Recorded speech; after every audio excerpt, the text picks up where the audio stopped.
Onye bed ya.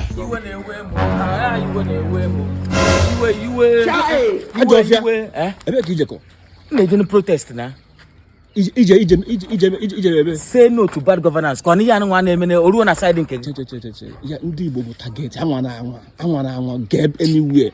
Na ifuru okpu ikpu kita na afọ anya nri bụ onye Igbo na agwala go tomo ozugbo. Ọ ka mma na agbagburu m. Ọ ka mma na egbogburu m dan na megota nwo gari ngeri. Ọ ka mma na egbogburu m dan na megota nwo gari ngeri. Emegiri ya nwa agụ ugbo mmadụ n'ime. Ọ kara mma na asị na egbogburu dan na asị na agụ ugbo. Na zuo ike. Mba. Zuo ike. Mba. Na-eje protest ike. Na ndị gwara na ata afụ. A na-egbu. Sigbuo emu, asị gị sigbuo emu. Mokwe go na ele gari. Gari if akpụ ngota yesterday. If akpụ yesterday, akpụ ngota 600 naira. Oruo 30 seconds akpụgu. Akpụ na 1150 naira ya na eleze kita 200 naira. Yet you go 3 self ka manka jukwa ga afọ.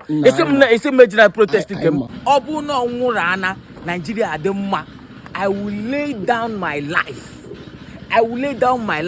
How about woman ebe at least how about woman a trend am as no more mere Nigeria ji wedem ma o carry mama like that now will anyhow. Yes, it's a major protest. I am going for protest. I'm happy protest baby ebe no obodo gbasara happy protest. All side am the protest. They must end this bad governance. I get end this bad. O come on egwuru m si o come on egwuru m. Ele ka na agwa. Iwe.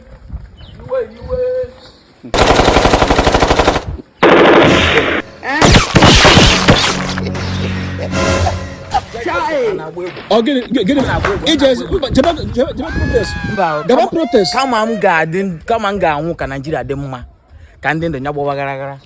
Gaba protest na. Ana agwụ n'okwu ha.